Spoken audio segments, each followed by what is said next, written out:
You ask Tiger to solve. This deals with linear equations with one unknown. The final result is x equals 5/11. Let's solve it step by step. Simplify the expression.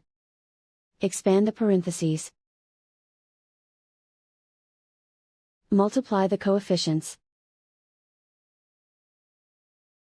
Simplify the arithmetic.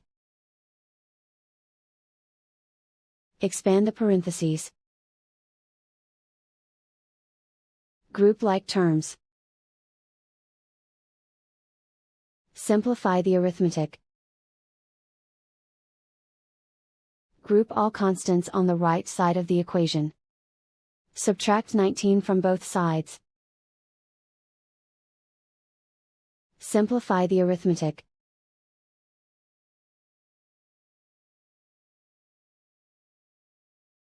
Isolate the x. Divide both sides by 11.